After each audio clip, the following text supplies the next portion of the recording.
Hello engineers. आज हमारा task 69 है, या फिर हम इसे डे 16 बोल लें, बात एक ही है। और आज तारीख 29 जनवरी हो चुकी है। तो ये जनवरी का महीना ख़त्म होने वाला है। इसमें हम लोगों ने काफ़ी कुछ नया सीखने को देखा और काफ़ी चीज़ें अपनी इम्प्रूव करने की कोशिश की है। आई होप 1% भी अगर हमारे अंदर इम्प्रूवमेंट हो रहा है तो वो हमारा आगे चल के सिलेक्शन में कुछ ना कुछ कंट्रीब्यूशन तो ज़रूर देगा। बस ध्यान रहे कि डेली ही कोई ना कोई टास्क बनाओ, उसको कंप्लीट करने की कोशिश करो और वो अपनी पूरी जान झोंक दो। उससे क्या होगा कि अपनी लाइफ में कंसिस्टेंसी देखने को मिलेगी और सेल्फ इम्प्रूवमेंट मिलेगा और सेल्फ सेटिस्फेक्शन भी मिलता है। तो यही चीज़ें ज़िंदगी में ज़रूरी है, क्योंकि आगे चल के कहीं अगर जॉब भी करोगे तो वहाँ पर भी बहुत सारे काम रहते हैं। उन काम के बीच में अपना टाइम निकाल के और फिर फैमिली को देना, इसको देना, उसको देना, उसको मैनेज करना बहुत ही मुश्किल वाला टास्क हो जाता है। तो ये चीज़ें अभी से ही समझ के चलो कि अपना पढ़ाई भी अपने साथ में है और अपने को फैमिली को भी टाइम देना है और बाकी चीज़ें भी ज़रूरी रहती हैं। तो सब जगह पे अपने को बैलेंस बना के चलना है। तो आज के टास्क में हम लोग क्या करेंगे कि कल हम लोगों ने अपना फुल टेस्ट दिया था। फुल टेस्ट जैसा भी हो उसको हम लोग अ, कल दे के और एकदम ख़त्म कर दिए हैं। अब हम लोगों को अपना एक लेवल पता चल गया है कि हम लोग किस जगह पे लाइक करते हैं। अगर हम लोगों ने कुछ नहीं पढ़ा था तो हम लोगों ने टाइम मैनेजमेंट करना सीखा, और अगर हम लोगों ने पढ़ रखा था तो हम लोगों ने अपने अंदर कुछ ना कुछ इम्प्रूवमेंट देखने को ज़रूर मिला होगा। अब क्या करना है हम लोगों को, अभी 31 जनवरी तक ये टास्क शेड्यूल करेंगे। उसके बाद 1 फरवरी से हम लोग जो टास्क है उसको थोड़ी मॉडिफाई करने की कोशिश करेंगे, ताकि अच्छा खासा इम्प्रूवमेंट हमको देखने को मिले और हम लोगों में भी अच्छा खासा इम्प्रूवमेंट हो। तो आज हम लोग क्या करना है, आरसीसी में बीम एंड स्लैब कर लेने हैं। इसको करने में 2 से 3 घंटे लग जाएँगे, कोई दिक्कत की बात नहीं है, लग जाने दो। भले ही ये लेस इंपॉर्टेंट सब्जेक्ट है, लेकिन इनको भी छोड़ नहीं सकते हैं, क्योंकि इनको अगर हम छोड़ देंगे तो ये हमारे ओवरऑल स्कोर को काफ़ी कम कर देंगे। तो इसलिए क्या है, कोई भी नहीं छोड़ना है, क्योंकि कौन-सा चैप्टर कौन से सब्जेक्ट से आ जाए ये अपन नहीं जानते हैं। पता चला कि जो हमने पढ़ा था उससे मिसलेनियस वाले क्वेश्चन ज़्यादा आ गए, तो हमसे बनेंगे नहीं। इसलिए क्या है कि लेस इंपॉर्टेंट भले हैं, लेकिन ईज़ी चैप्टर जो हैं इनको कवर करना बहुत ज़्यादा ज़रूरी है। उसके बाद एनवायरनमेंट इंजीनियरिंग में वाटर ट्रीटमेंट हम लोग का लेना है। ये भी इंपॉर्टेंट चैप्टर है, इसको पढ़ने में भी हम लोगों को लग जाएँगे 2 घंटे करीब-करीब लग जाएँगे। कोई दिक्कत की बात नहीं है, लग जाने दो, ये टाइम हमारा काम ही आएगा। उसके बाद फिर जैसे ही ये कंप्लीट होते हैं, उसके बाद हमको वाईसीटीआई की बुक ओपन करनी है और आरसीसी के 30 क्वेश्चन कर लेने हैं बीम एंड स्लैब के, और फिर वाटर ट्रीटमेंट के 30 क्वेश्चन कर लेने हैं एनवायरनमेंट इंजीनियरिंग के। ध्यान रहे, अगर हम लोगों ने ये क्वेश्चन कर रखे हैं, तो हमको नए क्वेश्चन करने हैं, और अगर नहीं किया है तो क्वेश्चन नंबर 1 से कर लेना, कोई दिक्कत की बात नहीं है। अभी भी शुरुआत करोगे तो अभी भी हो जाएगा, अभी भी काफ़ी टाइम बचा है, अभी भी हमारे पास 120 प्लस डे हैं। तो उनमें भी इम्प्रूवमेंट किया जा सकता है। ऐसा कोई ज़रूरी नहीं है कि एकदम 5-6 महीने ही चाहिए। हम लोगों ने पढ़ा है पहले, या फिर हम लोग अभी भी शुरुआत कर रहे हैं, तो अच्छा खासा इम्प्रूवमेंट देख सकते हैं हम लोग। क्वालीफाई एग्ज़ाम कर सकते हैं हम लोग, कोई बड़ी बात नहीं है वो एग्ज़ाम क्वालीफाई करना। बस ये है कि कंसिस्टेंसी लाइफ में हमको बनाए रखनी पड़ेगी। उसके बाद फिर एसएससी जेईई की बुक ओपन करनी है, और आरसीसी में हम लोग को 12 पेजेस कर लेने हैं। इस बीम एंड स्लैब के नहीं, आरसीसी का जो सब्जेक्ट है उसके पहले हम लोगों ने 12 पेज कर रखे थे, अब बाकी बचे हुए 12 पेज हम लोग को आज कर लेने हैं। ऐसे ही एनवायरनमेंट इंजीनियरिंग में जो हमने 12 पेज पहले कर रखे थे, उसके बाद के 12 पेज अभी करने हैं, और अगर किसी ने नहीं किए थे तो आज पेज नंबर 1 से लेके 12 तक कर लेना इन दोनों सब्जेक्टों के। उसके बाद फिर आज मैंने कुछ जो नॉन टेक के सब्जेक्ट हैं वो काफ़ी दिन से हम लोग लिए नहीं थे, तो उनको लेने की कोशिश की है। तो स्टैटिक जीके में हम लोगों को रिसर्च इंस्टीट्यूट का लेने हैं। कभी-कभार इनसे 1-2 क्वेश्चन आ जाता है, लेकिन इनको छोड़ भी नहीं सकते हैं, तो इसलिए हम लोग इसको भी कवर कर लेंगे। उसके बाद फिर हिस्ट्री में गुप्त साम्राज्य जो है, इसको कर लेंगे, काफ़ी बड़ा है ये, लेकिन आराम से पढ़ेंगे हम लोग, 1 घंटे में इसको पूरा पढ़ के ख़त्म कर देंगे। इससे क्या है, कभी-कभी क्वेश्चन आ जाता है, तो इन सबको पढ़ना ज़रूरी है। हिस्ट्री में यही चीज़ें हैं कि हम साइंस का जो पोर्शन है, जीएस वाला, साइंस वाला नहीं, जीएस वाला जो पोर्शन है जनरल स्टडीज़ का, इसमें कोई भी प्रेडिक्टेबल चीज़ें नहीं हैं। कहीं से भी कुछ भी आ सकता है, इसलिए हमको जो वाइड रेंज है, जो इंपॉर्टेंट चीज़ें हैं, वो कवर करनी पड़ेगी। जैसे कि जीएस का सिलेबस इतना है, तो हम लोगों को करीब-करीब इतना कवर करना पड़ेगा, जिससे क्या है कि 50% से ऊपर हमारा स्कोर अच्छा खासा हो सके। तो उसमें अगर 20, 25, 30 ये नंबर भी आ रहे हैं हमारे, तो वो मोर देन इनफ होते हैं, बहुत ज़्यादा नंबर होते हैं। उतने नंबर बहुत अच्छे मार्क्स कहलाए जाते हैं जीएस में। उसके बाद फिर रीजनिंग में हमको क्या करना है, ऑड वन आउट के 40 क्वेश्चन कर लेने हैं। कंसेप्ट तो हमने देख ही चुके हैं, और जिसने नहीं भी देखा है तो उसको कंसेप्ट देखने की कोई ज़रूरत नहीं है। डायरेक्ट क्वेश्चन सॉल्व करना, सारी चीज़ें समझ में आने लग जाएँगी। और क्वेश्चन कहाँ से सॉल्व करना है, पिनेकल की रीजनिंग की बुक है उससे कर लेना, या फिर कोई दूसरी बुक है अपने पास में तो उससे कर सकते हो। ऐसा कोई ज़रूरी नहीं है कि पिनेकल से ही करना है, बाकी मैं रिकमेंड करूँगा कि पिनेकल से करो। उससे क्या है कि एक्सप्लेनेशन भी उसमें दिए हुए हैं तो वो भी कवर हो जाएंगे। उसके बाद फिर करंट अफेयर में हम लोगों ने जो शनिवार को है जुलाई का करंट अफेयर किया था, और बचा हुआ करंट अफेयर हम लोग को आज करना है। तो जुलाई का जो 25 क्वेश्चन बचे हुए थे टेक्स्ट बुक के, तो वो हम लोग कर लेने हैं। और अगर कोई यूट्यूब से कर रहा है तो उसको वीडियो कंपाइलेशन देख लेना है, और जो आधा वीडियो कल देख चुके थे, मतलब पहले देख चुके थे सैटरडे को, और आधा वीडियो जो बचा हुआ है उसको अभी देख के कवर कर लेंगे। और अगर कोई मैगजीन से कर रहा है तो 3 पेज उसने कल कर लिए होंगे और 3 पेज वो आज कर लेगा, तो ऐसे कवर हो जाएगा। और किसी ने मान लो कि जुलाई वाला स्टार्ट ही नहीं किया है तो आज यूट्यूब में वीडियो सर्च करना, वीडियो कंपाइलेशन और 2x की स्पीड में उसको देख के खत्म कर देना। या फिर मैगजीन है अपने पास में तो मैगजीन के 6 पेज हैं, तो उन 6 पेजों को फटाफट फटाफट एक बार रीडिंग ही मारना है, उसको रटना नहीं है ना, हमको याद करना है, बस एक बार सुन लेना है, बस हो गया। करंट अफेयर को इसी तरीके से हम लोग याद करेंगे, तो कई बार जब मल्टीपल टाइम रिवाइज हो जाएगी वो चीज़ें तो हमको वो याद हो जाएंगी। उसके बाद फिर देखो चैप्टर टेस्ट 4 तक हम लोग कंप्लीट कर चुके हैं। अब क्या है, हम लोग डेली डेली एक एक चैप्टर टेस्ट लेंगे तो वो चैप्टर धीरे धीरे कवर होने लग जाएगा। क्योंकि देखो चैप्टर टेस्ट 20 करीब के अपलोड हो चुके हैं टेक्स्ट बुक की टेस्ट सीरीज़ में। और अगर किसी के पास टेक्स्ट बुक की टेस्ट सीरीज़ नहीं है तो बुक से लगा सकता है वो चैप्टर टेस्ट, या फिर अगर किसी अदर कोचिंग की टेस्ट सीरीज़ है तो वहाँ से भी लगा सकता है। ऐसा कोई बड़ी बात नहीं है कि केवल वहीं से लगाना है, लेकिन लगाना ज़रूरी है अब, क्योंकि अब टाइम आ चुका है। अब धीरे धीरे हम लोग एक एक टेस्ट हमारे जो डेली शेड्यूल में है वो ऐड करते जाएंगे, ताकि टेस्ट भी हमारे लग जाएँ, कवर भी हो जाए, एनालाइज भी हो जाए। तो हम लोग क्या करना है कि चैप्टर टेस्ट 5 कर लेने हैं। इसमें 10 क्वेश्चन है, 7 मिनट के क्वेश्चन है, इनको आराम से हम लोग को कर लेना है। उसके बाद फिर इसका एक्सप्लेनेशन देख लेना है। 10 मिनट एक्सप्लेनेशन देखने में लगेंगे, 20 मिनट में हमारा कंप्लीट हो जाएगा। इससे क्या है कि चीज़ें हमारी रिवाइज होने लग जाएंगी और अच्छी तरीके से जो हमारा बेस है वो कंप्लीट बनने लग जाएगा। उसके बाद फिर जीएस में सारे सब्जेक्टों के चैप्टर टेस्ट 5 कर लेने हैं। सारे सब्जेक्ट मतलब कि हिस्ट्री, जियोग्राफी, पॉलिटी, इकोनॉमी, उसके बाद फिर साइंस, ये सारे सब्जेक्टों के चैप्टर टेस्ट 5 कर लेने हैं। तो इनको करने में तो ज़्यादा टाइम नहीं लगेगा, ये 7 मिनट के हैं, ये 3 मिनट 4 मिनट में हो जाएंगे। उसके बाद इनका एक्सप्लेनेशन देख लेना, वो देखने में 5 मिनट लगेंगे।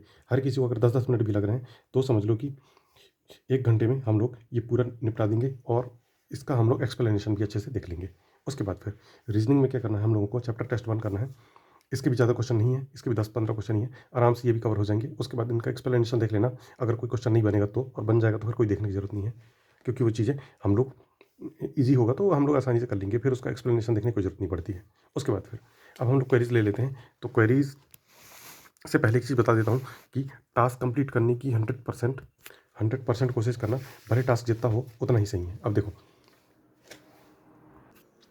टास्क जो है हमारे, मैं ज़्यादा ही टास्क देता हूँ ताकि ताकि हम लोग थोड़ा उसको कम कर सकें, क्योंकि अगर मैं कम टास्क दूंगा तो वो और कम करेंगे और फिर वो भी कंप्लीट नहीं हो पाएगा। तो इसलिए क्या करना है, हम लोगों को 100% अपना टास्क कंप्लीट करने की कोशिश करनी है। भले ही जितना परसेंट कंप्लीट हो, 50% भी कंप्लीट हो रहा है तो भी सही है, 60 हो रहा है तो भी सही है, जितना हो रहा है उतना सही है। अगर डेली एक सब्जेक्ट भी पढ़ रहे हो तब भी बहुत सही है। वही चीज़ मैं बताना चाह रहा हूँ।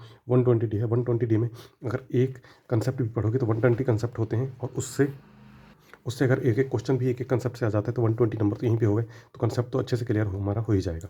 तो इस तरीके से हम लोग क्या करना है कि टास्क कंप्लीट करने की 100% कोशिश करनी है, भले जितना परसेंट कंप्लीट हो जाए उतना सही है।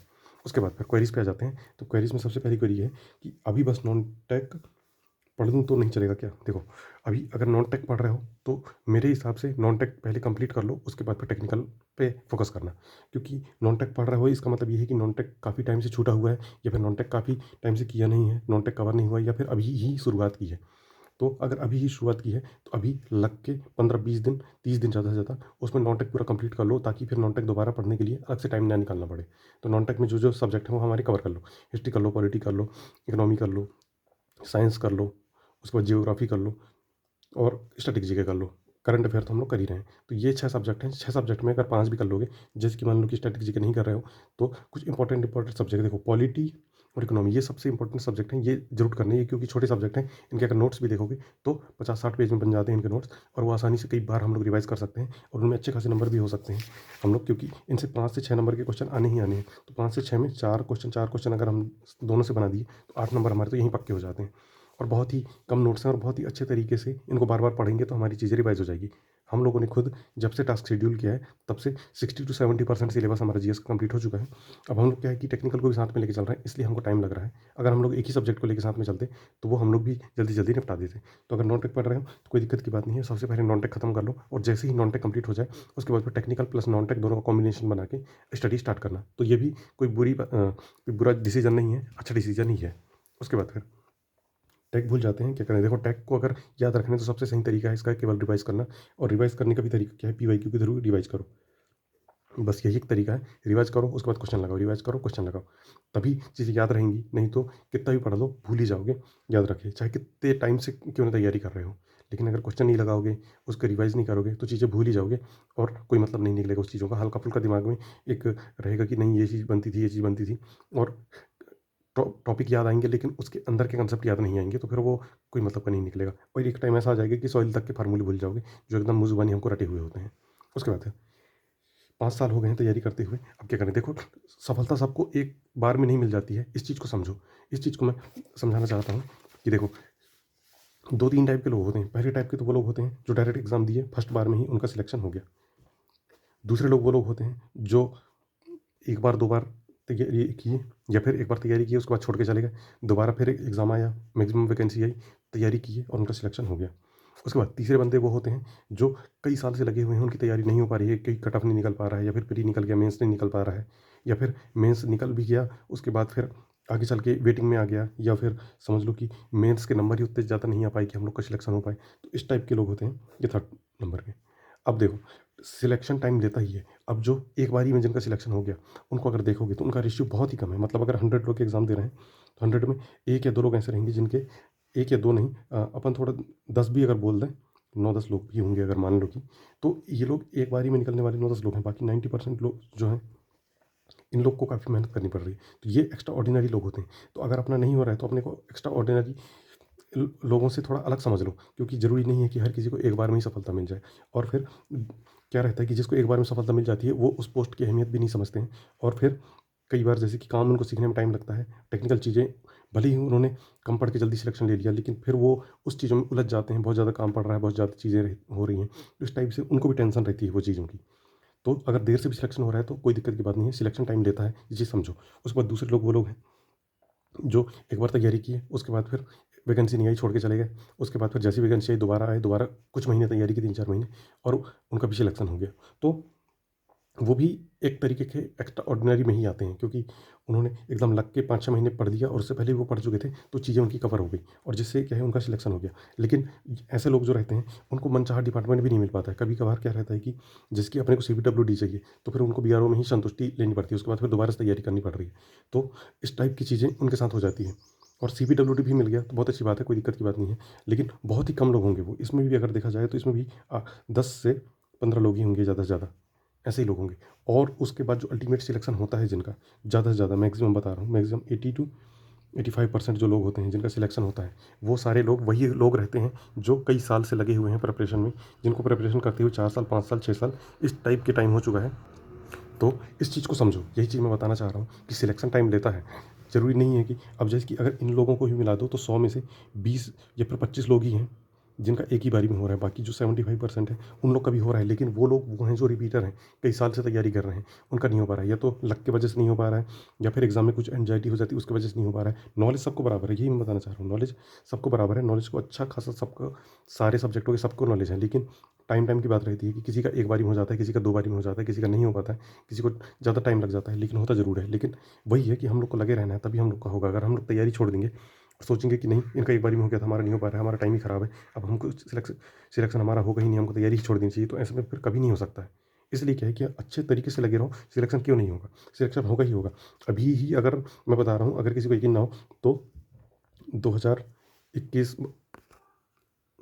21 तो नहीं, 2022 हो गया, 2023 हो गया, इनके टॉपरों के इंटरव्यू देख लेना। इनके टॉपरों के इंटरव्यू में वो खुद बताते हैं कि वो 3-4 साल से लगे हुए थे, तब जाके उनका सिलेक्शन हुआ है। टॉपर की बात कर रहा हूँ मैं, जो एकदम रैंक 1 ले आ रहे हैं, या फिर उसके नीचे जो आ रहे हैं, जो सीपीडब्ल्यूडी रैंक में सीपीडब्ल्यूडी की पोस्ट पर ही हैं। सीपीडब्ल्यूडी लाने के लिए लोगों को ज़रूरी नहीं है कि एक बार में ही सिलेक्शन हुआ है। एक बारी में सिलेक्शन होने वाले मुश्किल से 4-5 लोग होंगे 30 पोस्ट में, और बाकी सब जो हैं वो कई साल से लगे हुए थे, अच्छी खासी मेहनत की और फिर अब जाके देखो मिला तो उनको क्या अच्छा डिपार्टमेंट मिल गया। अब दोबारा उनको जेईई के एग्ज़ाम की तो तैयारी करने की बिल्कुल भी ज़रूरत नहीं है, किसी भी जेईई के एग्ज़ाम की। अब सीधे वो एई के एग्ज़ाम की तैयारी करेंगे या फिर ईएस के एग्ज़ाम की तैयारी करेंगे, इस टाइप से। और अगर एग्ज़ाम की तैयारी नहीं कर रहे हैं, तो उसी फ़ील्ड में अपना अच्छा करने की कोशिश करेंगे। तो वही चीज़ मैं बताना चाह रहा हूँ कि सफलता एक बारी में नहीं मिलती है, अगर टाइम लग रहा है, कोई दिक्कत की बात नहीं है, लग जाने दो। लेकिन जब मिलेगा, इतनी खुशी होगी और इतनी अच्छी अपना एकदम पॉज़िटिव वे में सोचो कि देर से सही मतलब देर से ही मिली लेकिन अच्छी मिली, वही वही चीज़ है कि मतलब भले ही हमको देर से मिलेगा लेकिन इतना अच्छा मिलेगा कि हम लोग एकदम खुश हो जाएँगे कि भगवान ने भले ही हम हमारी देर से सुनी लेकिन सुनी ज़रूर। तो वही चीज़ हम लोग को समझ के चलना है। उसके बाद फिर मेरे दोस्त लोगों की जॉब लग गई है, डिप्रेशन बहुत है। तो देखो, डिप्रेशन तो होगा ही होगा अभी, क्योंकि साथ में तैयारी करते हैं, उसके बाद फिर जैसे अपन लोग तैयारी करते टाइम बोल देते हैं कि नहीं अपन सबका हो जाए, लेकिन वही है, बात रहती है, टाइम की बात रहती है, किस्मत की बात रहती है, प्लस तैयारी की भी बात रहती है। उसने कुछ चीज़ें ज़्यादा एक्स्ट्रा ऑर्डिनरी पढ़ ली होगी, कुछ चीज़ें ज़्यादा अच्छी पढ़ ली होगी या फिर उसके शिफ्ट में ज़्यादा अच्छे क्वेश्चन आ गए होंगे। तो वही चीज़ें, सब चीज़ डिपेंड रहती है, ये अपने हाथ में नहीं है। अपने हाथ में क्या है? अपने हाथ में केवल तैयारी करना है। तो केवल डिप्रेशन लेने से कोई मतलब नहीं है। अब जो भी डिप्रेशन हो गया उसको छोड़ो, उस दोस्त का हो गया, उसके होने से तुम्हारा क्या फ़ायदा है ये बताओ? तुम्हारा कोई फ़ायदा नहीं है, तुम्हारा नुकसान ही है। तो अपना अगर फ़ायदा देखना चाहते हो तो अपनी तैयारी करो और अपना सिलेक्शन लो। अगर कोई सिलेक्शन ले रहा है तो उसकी हार्ड वर्क है, उसकी मेहनत है और उसका फल भी उसको मिलेगा। उसका सिलेक्शन होगा, उसकी जॉइनिंग होगी, उसकी ट्रेनिंग होगी, उसकी पोस्टिंग होगी अलग जगह पे। लेकिन उससे तुम्हारा क्या फ़ायदा हो रहा है? क्या तुम्हारी जॉइनिंग हो जाएगी? क्या तुम्हारी ट्रेनिंग हो जाएगी? कुछ भी नहीं होगी। ना तुमको पैसे मिलेंगे, ना तुम अपनी फैमिली कंडीशन सुधार पाओगे और ना कुछ अच्छा करने की जो सोच रहे हो वो भी नहीं कर पाओगे। अपने भाई-बहन के लिए, अपने देश के लिए, अपनी फैमिली के लिए कुछ अच्छा करने की सोच रहे होगे, तो वो चीज़ भी नहीं कर पाओगे। तो उसके सिलेक्शन होने से हमारा कोई कोई जब कोई जब फ़ायदा नहीं है तो हम अपना नुकसान क्यों देख रहे हैं कि नहीं उसका सिलेक्शन हो गया, मेरा क्यों नहीं हुआ? मेरा इसलिए नहीं हुआ क्योंकि मैंने तैयारी नहीं करी थी उस लेवल की, या फिर मैंने जो पढ़ा था वो क्वेश्चन नहीं आया। तो ये चीज़ें समझो और अब वो चीज़ें छोड़ दो कि चलो हो गया, उसका तो हो गया, अब हटाओ उसको। अब अपने उसमें लग जाओ और सोचो कि उसका हो गया, उसकी किस्मत थी, उसकी प्रिपरेशन थी, उसकी मेहनत थी। लेकिन अब अपने को क्या करना है? अपनी मेहनत से अपने को अपना डिपार्टमेंट लेना है। ज़रूरी नहीं है कि जैसे कि मान लो कि वो अपने दोस्त का स्टेट जेईई में हो गया या फिर किसी का रेलवे में हो गया, तो अपना तो सीपीडब्ल्यूडी में हो रहा है ना, उससे अच्छी जगह पे हो रहा है। ये चीज़ सोचो। और किसी का मान लो कि किसी दोस्त का ईएस में हो गया, अब अपन उसके साथ में तैयारी कर रहे थे, अपन कहें कि नहीं यार उसका तो ईएस में हो गया, उससे बड़ी पोस्ट तो अपन को मिल नहीं सकती है। भले ही नहीं मिल सकती है लेकिन एक सैटिस्फैक्शन जो है, अपने को लाइफ में स्टेबिलिटी चाहिए, तो वो स्टेबिलिटी अपन को एसएससी जेईई के थ्रू मिल सकती है। तो अपन अभी वो ले लेंगे, बाद में अपन ईएस भी क्रैक कर लेंगे, तैयारी करेंगे तो क्यों नहीं होगा ईएस भी एग्ज़ाम क्रैक, क्योंकि हम लोग उसकी तैयारी ही कर रहे थे। ये एक एग्ज़ाम्पल मैं दे रहा हूँ, इस टाइप से बताना चाह रहा हूँ कि ऐसा भी होता है। तो इसलिए क्या है कि लाइफ में उतार-चढ़ाव आते रहते हैं। किसी को ज़्यादा वैसा मत सोचो कि वो भी तुम्हारा दोस्त ही है। अब उसके बारे में ऐसा बुरा सोचने लग जाओगे तो वो क्या सोचेगा? अब सोचो कल के दिन तुम्हारा सिलेक्शन होगा और तुम्हारे दोस्त लोग तुमसे इस टाइप से व्यवहार करने लग जाएँ, तो तुमको खुद बुरा लगेगा कि अरे यार! जब हम तैयारी कर रहे थे तब ये अच्छे से बात कर रहे थे। अब तैयारी जैसे मेरा सिलेक्शन हो गया है तो ये ऐसे बात कर रहे हैं जैसे मुझे जानते ही नहीं है। तो तुमको खुद से बुरा लगेगा वो चीज़। उसकी जगह पे अपने आप को रख के सोचो कि तो वही है, चीज़ें क्या रहती है कि जो मेहनत करेगा उसका ही सिलेक्शन होगा। आजकल एकदम कट ऑफ इतना ज़्यादा हाई-फ़ाई जाने लग गया है। खुद ही देख रहे हो कि कितना ज़्यादा हाई-फ़ाई जाने लग गया है। तो सिलेक्शन लेने के लिए कुछ एक्स्ट्रा ऑर्डिनरी या स्मार्ट वर्क तो करना ही पड़ेगा। तो बस आज की वीडियो थोड़ी लंबी हो गई और मुझे भी थोड़ा काम से कहीं पे जाना है। तो इस वजह से ये टास्क कंप्लीट करने की कोशिश करना। तो मिलते हैं अपन कल।